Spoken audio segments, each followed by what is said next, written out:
ሰላም ጤና ይስጥልን የተወደዳችሁ የገበያ ሚዲያ ተከታታዮቻችን በቅድሚያም ለመላው የእስልምና እምነት ተከታዮች እንኳን ለ1447ኛው ኢድ አልፈጥር በዓል በሰላም አደረሳችሁ እያለን የዕለተ አርብ መጋቢት 11 ቀን 2018 ዓ.ም ለዕለቱ የመረጥናቸው አዳዲስ ሀገራዊና ዓለም አቀፋዊ የዜና ዘገባዎቻችንን ይዘንላችሁ ቀርበናል። የዜና ዘገባችንን ስፖንሰር ያደረገልን አጋራችን ደግሞ የሮሃ ፎሬክስ ቢሮ ነው።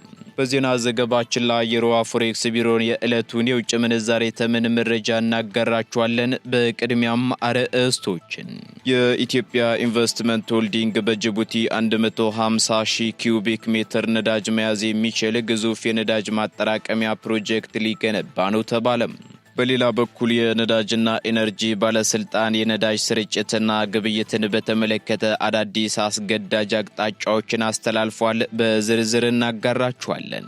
ከውጪ ኢራን ኦፕሬሽን ትሩ ፕሮሚስ ፎር ተብሎ በሚጠራው መጠነ ሰፊ ወታደራዊ ዘመቻ ዛሬ 66ኛውን የጥቃት ማዕበል መፈጸሟን ተከትሎ በቀጠናው ከባድ ድንጋጤ መቀስቀሱ ተሰምቷል። ይህ 66ኛ ዙር የጥቃት እርምጃ ደግሞ ለሀገራዊ ሉዓላዊነት መከበርና ለተሰነዘሩ ጥቃቶች የተሰጠ ተመጣጣኝ ምላሽ ነው ተብሎለታል። በዝርዝር ይዘነዋል። ጠቅላይ ሚኒስትር ቤንያሚን ኔታንያሁ እስራኤል የቀጠናው ብሎም የዓለም ሀያል ሀገር ወደ መሆን ደረጃ መሸጋገሯን በይፋ አወጁ።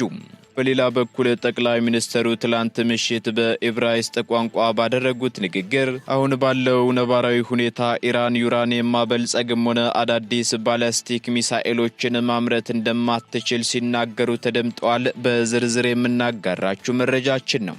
ኢራን ስልታዊ ጠቀሜታ ባለው የሆርሙዝ ወሽመጥ በሚያልፉ የንግድና የነዳጅ ጫኝ መርከቦች ላይ አዲስ የትራንዚት ክፍያና ታክስ ለመጣል የሚያስችል የሕግ ረቂቅ እያዘጋጀች መሆኑ ተሰምቷል። የዚህ አዲስ ረቂቅ ሕግ ዓላማ ደግሞ በኢራን ላይ ማዕቀብ ለጣሉ ሀገራት የአጸፋ እርምጃ መውሰጃ መንገድ ነው ተብሎለታል። የምትሰሙት መረጃችን ነው። የተወደዳችሁ የገበያ ሚዲያ ተከታታዮቻችን እነዚህንና ሌሎች ለዕለቱ ያዝናቸው መረጃዎቻችንን የምናደርሳችሁናል። አሁን ደግሞ በዝርዝር ወደምንመለከታቸው መረጃዎቻችን እናልፋለን።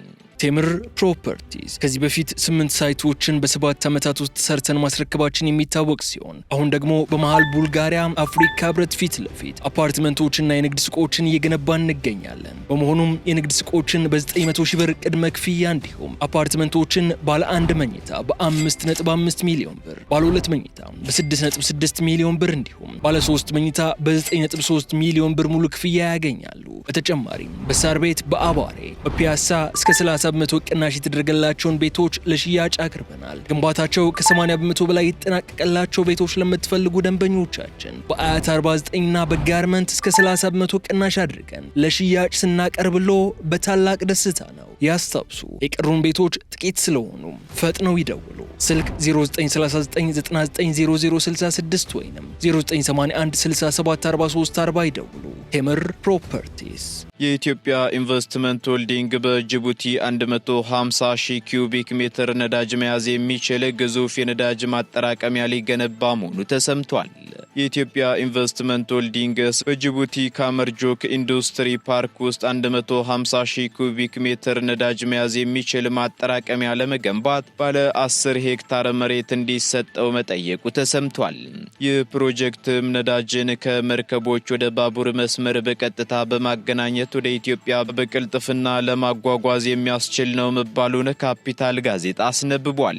የጅቡቲ ወደቦችና ነጻ ቀጠናዎች ባለስልጣን ሊቀመንበር ከምክትል ዋና ስራ አስፈጻሚ መለከት ሳህሉ ጋር ባደረጉት ውይይት ፕሮጀክቱ በባህረ ሰላጤው አካባቢ ካለው ወቅታዊ ቀውስ አንጻር ለኢትዮጵያ የኤነርጂ ደህንነት ወሳኝ መሆኑን ገልጸዋል። አዲሱ የዳመርጆግ ወደብ በዓመት 25 ሚሊዮን ቶን የማስተናገድ አቅም ያለው በመሆኑ ኢትዮጵያ የነዳጅ ክምችቷን እንድታሳድግና ከመርከቦች መዘግየት ጋር ተያይዞ የሚከፈለውን ቅጣት እንድትቀንስ ይረዳታልም ተብሏል። በሌላ በኩል የነዳጅና ኢነርጂ ባለስልጣን የነዳጅ አቅራቢ ድርጅት ለሀገሪቱ የጸጥታና ደህንነት ተቋማት ለኢኮኖሚያዊ ፋይዳ ላላቸው ቁልፍ የልማት ፕሮጀክቶች ለመሰረታዊ ፍጆታ የሚያመርቱና ወደ ውጪ የሚልኩ ኢንዱስትሪዎችንና ሰፋፊ የእርሻ ልማቶችን ትኩረት ያደረገ የነዳጅ ጭነት እንዲደረግ አዲስ አቅጣጫ አስተላልፏል። በተጨማሪም ለነዳጅ አከፋፋይ ኩባንያዎችና የነዳጅ ማደያዎች እንዲሁም በየደረጃው ያሉ ተቆጣጣሪ አካላት የነዳጅ ስርጭትና ግብይቱን በተቀመጡ ማሳሰቢያዎች መሰረት የተሰጣቸውን ኃላፊነት እንዲወጡ ባለስልጣን መስሪያ ቤቱ አስታውቋል።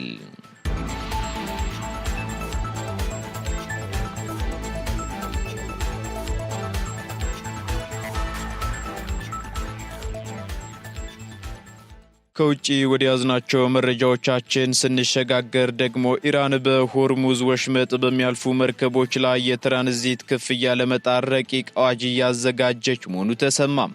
የኢራን መንግስት ስልታዊ ጠቀሜታ ባለው የሆርሙዝ ወሽመጥ በሚያልፉ የንግድና የነዳጅ ጫኝ መርከቦች ላይ አዲስ የትራንዚት ክፍያና ታክስ ለመጣል የሚያስችል የህግ ረቂቅ እያዘጋጀ መሆኑን የሀገሪቱ ባለስልጣናት ገልጸዋል። በዚህም አንድ የኢራን ፓርላማ አባል ለሀገሪቱ መንግስታዊ ዜና ወኪል እንደገለጹት ከሆነ ረቂቅ አዋጁ ወሽመጡን ለንግድ፣ ለኢነርጂና ለምግብ አቅርቦት ትራንዚት በሰላም ለመጠቀም የሚፈልጉ ሀገራት የክፍያ ግዴታ የሚጥል መሆኑን አስረድተዋል። በተጨማሪም ኢራን የወሽመጡን ጸጥታ ለማስከበር ለምታወጣው ወጪ ተጠቃሚ ሀገራት የደህንነት ታክስ መክፈል ይኖርባቸዋል ተብሏል። በዚህም ከመጋቢት ወር መጀመሪያ አንስቶ በኢራንና በአሜሪካ እስራኤል ጥምረት መካከል በተቀሰቀሰው ቀጥተኛ ጦርነት ምክንያት ወሽመጡ ዝግ ሆኖ የቆየ ሲሆን ይህም ደግሞ በዓለም አቀፍ የነዳጅ ገበያ ላይ ከፍተኛ መናወጥን አስከትሏል። የሆርሙዝ ወሽመጥ መዘጋትን ተከትሎም የብሬንት ድፍድፍ ነዳጅ ዋጋ በአሁኑ ወቅት በአንድ በርሜል $119 ደርሷልም ተብሏል። ስለሆነም የኢራን ከፍተኛ መሪ አማካሪ መሐመድ ሞክቤሪ ከጦርነቱ በኋላ ለሆርሙዝ ወሽመጥ አዲስ የቁጥጥር ስርዓት እንደሚዘረጋ ገልጸው ይህም ደግሞ ኢራን ላይ ማዕቀብ በጣሉ ሀገራት ላይ ያጸፋ እርምጃ መውሰጃ መንገድ እንደሚሆን አመላክተዋል ሲል ኢየሩሳሌም ፖስት ዘግቧል። በሌላ በኩል የሰባቱ አባል ሀገራት መሪዎች በጋራ ባወጡት መግለጫ የኢራንን ድርጊት በጽኑ ያወገዙ ሲሆን በመግለጫቸውም ኢራን የወሽመጡን እንቅስቃሴ ማስተጓጎሏን እንድታቆምና የባህር ላይ ጉዞ ነጻነትን የሚያከብሩ ዓለም አቀፍ ሕጎችን እንድትከተል ጠይቀዋል። በአንጻሩ አንዳንድ የማጓጓዣ ኩባንያዎች በበኩላቸው የወሽመጡን መንገድ ለማስቀረት የየብስ ትራንስፖርትን ወይንም በባቡርና በመኪና እንደ አማራጭ መጠቀም መጀመሪያቸው ተሰምቷል።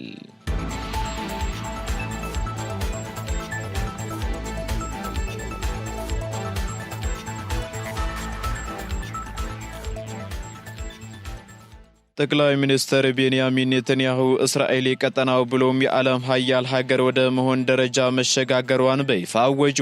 የእስራኤሉ ጠቅላይ ሚኒስትር ቤንያሚን ኔታንያሁ ትናንት ምሽት በሰጡት አዲስ ጋዜጣዊ መግለጫ ሀገራቸው በኢራን ላይ እያካሄደች ባለው ጦርነት ትልቅ ወታደራዊ ስኬት ማስመዝገቧን አስታውቀዋል። ጠቅላይ ሚኒስትሩ በዕብራይስጥ ቋንቋ ባደረጉት የመክፈቻ ንግግር አሁን ባለው ነባራዊ ሁኔታ ኢራን ዩራኒየም ማበልጸግም ሆነ አዳዲስ ባሊስቲክ ሚሳኤሎችን ማምረት እንደማትችል አጽንኦት ሰጥተው ሲናገሩ ተደምጠዋል። በዚህም ምክንያት ኢራን ከምንጊዜውም በላይ የደከመች መሆኗን የገለጹት ኔታንያሁ እስራኤል ግን የቀጠናው አልፎም የዓለም ሀያል ሀገር ወደ መሆን ደረጃ መሸጋገሯን አውጀዋል። ከዚህ በተጨማሪም በኢራን ላይ የተከፈተው ይህ ሰፊ ወታደራዊ ዘመቻ አስፈላጊ ሆኖ እስከተገኘ ጊዜ ድረስ ያለምንም ማቋረጥ ተጠናክሮ እንደሚቀጥልም ተናግረዋል። ይሁን እንጂ ኔታንያሁ የኢራንን የባሊስቲክ ሚሳኤል የማምረት አቅም ማዳከማቸውን በገለጹበት ቅጽበት ደግሞ የእስራኤል መሬት ላይ ያለው እውነታ ግን የተለየና እጅግ ውጥረት የበዛበት እንደነበር ተገልጿል። በዚህም ቴሄራን ከእኩለ ሌሊት ጀምሮ በተከታታይ ስትሰነዝር የቆየችውን ጥቃት ያላቆመች ሲሆን በሰሜናዊ እስራኤል ላይ በዕለቱ ለ11ኛ ጊዜ ባሊስቲክ ሚሳኤል ጥቃት ፈጽማለች መባሉ ተነግሯል። የእስራኤል ጦር ባወጣው የመጀመሪያ ደረጃ መግለጫም በዚሁ የቅርብ ጊዜ ጥቃት ምክንያት የሞትም ሆነ የመቁሰል አደጋ እንዳልተመዘገበና አብዛኛዎቹ የሚሳኤል ጥቃቶች በአየር ላይ መክሸፋቸውን አስታውቋል። ከዚሁ የኢራን ጥቃት ጋር በተገናኘም ከሊባኖስ በኩል በሂዝቦላህ የሚተኮሱ ሮኬቶች በካርሚኤልና በገሊላ አካባቢዎች አደጋ ጊዜ የሳይረን ድምፅ እንዲሰማ በማድረግ ጦርነቱ በበርካታ ግንባሮች በአደገኛ ሁኔታ መቀጠሉን አረጋግጠዋል።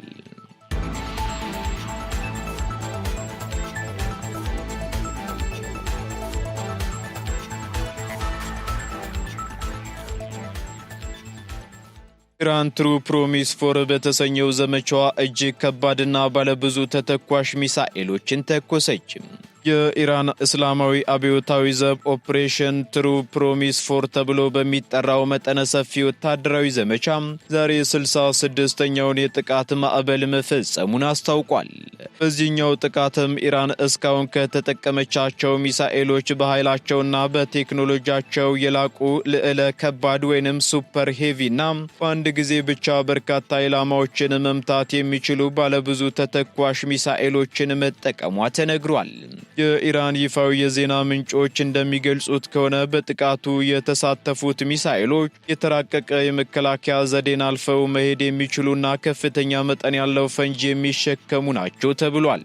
ጥቃቱ በዋናነት በመካከለኛው ምስራቅ የሚገኙ ስትራቴጂካዊ ቦታዎችንና ወታደራዊ ይዞታዎችንም ኢላማ ያደረገ እንደነበር ተገልጿል። በተጨማሪም ይህ 66ኛ ዙር ጥቃት በቀጠናው ለሳምንታት የቀጠለውን ከፍተኛ ወታደራዊ ፍጥጫ ይበልጥ ያባባሰ ሲሆን የኢራን ባለስልጣናት ይህ እርምጃ ለሀገራዊ ሉዓላዊነት መከበርና ለተሰነዘሩ ጥቃቶች የተሰጠ ተመጣጣኝ ምላሽ ነውም ተብሏል። በሌላ በኩል የአካባቢው ሀገራትና ዓለም አቀፍ ተቋማት ግጭቱ ወደማይገመት አውዳሚ ጦርነት ሊያመራ እንደሚችል ስጋታቸውን እየገለጹ ይገኛሉ። ምንም እንኳን የደረሰው የጉዳት መጠን በዝርዝር ባይታወቅም ይህ የኢራን ወታደራዊ እርምጃ በቀጠናው ያለውን የኃይል ሚዛን ለመቀየር ያታለመ እንደሆነም ተንታኞች እየገለጹ ነው ተብሏል። ይህን ተከትሎም ዓለም አቀፍ ማህበረሰብም ሁኔታው ከቁጥጥር ውጭ ከመውጣቱ በፊት ውጥረቱን ለማርገብ ጥሪ እያቀረቡ ይገኛሉ።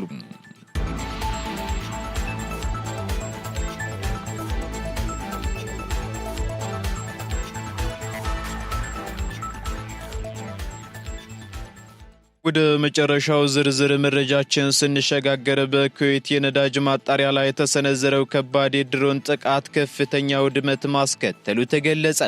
እስራኤል በኢራን መዲና ቴሄራን ላይ ጥቃት መፈጸሟን ተከትሎና በኩዌት የነዳጅ ማጣሪያ ጣቢያ ላይ በደረሰ የሰው አልባ አውሮፕላን ጥቃት ከፍተኛ እሳት መቀስቀሱ ተሰምቷል። ይህ ጥቃት የተፈጸመው ደግሞ ኢራናውያን የኖሩዝ ወይንም የፋሲካ አዲስ ዓመት በዓላቸውን በማክበር ላይ ባሉበት ወቅት ነው ተብሏል። የእስራኤል መከላከያ ኃይል በቴሄራን ውስጥ የሚገኙ የኢራን ወታደራዊ መሰረተ ልማቶችን ኢላማ ያደረገ የአየር ድብደባ መፈጸሙን ያረጋገጠ ሲሆን ይህም ደግሞ የኢራንን ወታደራዊ አቅም ለማዳከም ያለመ መሆኑን አስታውቋል። በዚህም በቴሄራን ከተማ ውስጥ በርካታ የፍንዳታ ድምጾች የተሰሙ ሲሆን የኢራን ባለስልጣናትም ጥቃቱን ተከትሎ የአየር መከላከያ ስርዓቶችን ማነቃቃታቸውን ገልጸዋል። በተመሳሳይ ሰዓት በኩዌት የሚገኘው የሚና አልሐምዲ የነዳጅ ማጣሪያ ጣቢያ በድሮን ጥቃት የተመታ ሲሆን በጥቃቱ ሳቢያም በማጣሪያው ክፍሎች ላይ ከፍተኛ እሳት መቀስቀሱ ተሰምቷል። የኩዌት ብሔራዊ የነዳጅ ኩባንያ እሳቱን ለመቆጣጠር ጥረት እያደረገ መሆኑንና እስካሁን በሰው ሕይወት ላይ የደረሰ ጉዳት አለመኖሩን አስታውቋል። ኩዌት ባለፉት 2 ቀናት ውስጥ ብቻ ለሁለተኛ ጊዜ መሰል ጥቃት እንዳጋጠማትም ተጠቁሟል። ይህ በእስራኤልና በኢራን መካከል እየተካሄደ ያለው ከፍተኛ ግጭት በቀጠናው ያለውን ውጥረት ይበልጥ ያባባሰው ሲሆን በዓለም አቀፍ የነዳጅ ገበያ ላይም የዋጋ ጭማሪ እያስከተለ ነው ተብሏል። የኢራን መንግስት በበኩሉ ለተፈጸመው ጥቃት ያጸፋ እርምጃ እንደሚወስድም የዛተ ሲሆን የባህረ ሰላጤው ሀገራትም ግጭቱ ወደ ሰፊ ክልላዊ ጦርነት ሊያመራ ይችላል የሚል ስጋት እንዳላቸውም ገልጸዋል።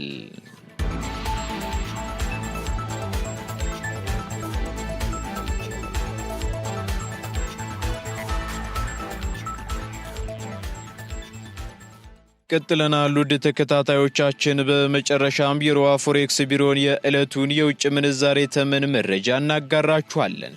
በዚህም ደግሞ አንድ የአሜሪካ ዶላር 174 ብር ከ5 ሳንቲም እየተገዛ 177 ብር ከ53 ሳንቲም እየተሸጠ ይገኛል። ፓውንድ ስተርሊንግ 229 ብር ከ46 ሳንቲም እየተገዛ 234 ብር ከ4 ሳንቲም እየተሸጠ ይገኛል። ዩሮ ደግሞ 199 ብር ከ52 ሳንቲም መግዣው ሲሆን መሸጫው ደግሞ 203 ብር ከ51 ሳንቲም ሆኗል። ስዊስ ፍራንክ 219 ብር ከ52 ሳንቲም እየተገዛ 223 ብር ከ91 ሳንቲም እየተሸጠ ይገኛል። የተባበሩት አረብ ኤምሬት ድራም እንዲሁ 47 ብር ከ1 ሳንቲም እየተገዛ 47 ብር ከ95 ሳንቲም እየተሸጠ ይገኛል።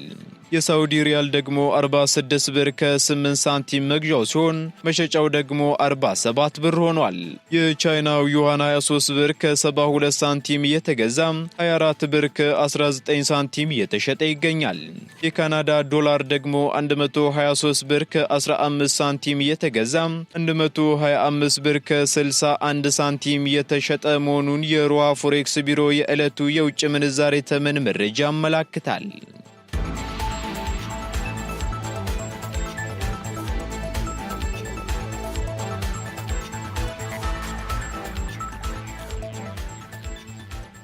የተወደዳችሁ የገበያ ሚዲያ ተከታታዮቻችን ለዕለቱ ያዝንላችሁ መረጃዎቻችን እነዚህን ይመስሉ ነበር። አዳዲስ እንዲሁም ትኩስ ኢኮኖሚያዊ፣ ማህበራዊና ፖለቲካዊ መረጃዎቻችንን ለማግኘት ታዲያም የገበያ ሚዲያን እንድትወዳጁ እንጋብዛለን። ሰናይ ጊዜን ተመኘን። ቴምር ፕሮፐርቲስ ከዚህ በፊት 8 ሳይቶችን በ7 ዓመታት ውስጥ ሰርተን ማስረከባችን የሚታወቅ ሲሆን አሁን ደግሞ በመሃል ቡልጋሪያ አፍሪካ ህብረት ፊት ለፊት አፓርትመንቶችና የንግድ ሱቆችን እየገነባን እንገኛለን። በመሆኑም የንግድ ሱቆችን በ900 ሺህ ብር ቅድመ ክፍያ እንዲሁም አፓርትመንቶችን ባለ 1 መኝታ በ5.5 ሚሊዮን ብር፣ ባለ 2 መኝታ በ6.6 ሚሊዮን ብር እንዲሁም ባለ 3 መኝታ በ9.3 ሚሊዮን ብር ሙሉ ክፍያ ያገኛሉ። በተጨማሪም በሳር ቤት፣ በአባሬ፣ በፒያሳ እስከ 30 በመቶ ቅናሽ የተደረገላቸውን ቤቶች ለሽያጭ አቅርበናል። ግንባታቸው ከ80 በመቶ በላይ የተጠናቀቀላቸው ቤቶች ለምትፈልጉ ደንበኞቻችን በአያት 49 እና በጋርመንት እስከ 30 በመቶ ቅናሽ አድርገን ለሽያጭ ስናቀርብሎ በታላቅ ደስታ ነው። ያስታውሱ፣ የቀሩን ቤቶች ጥቂት ስለሆኑ ፈጥነው ይደውሉ። ስልክ 0939990066 ወይም 0981674340 ይደውሉ። ቴምር ፕሮፐርቲስ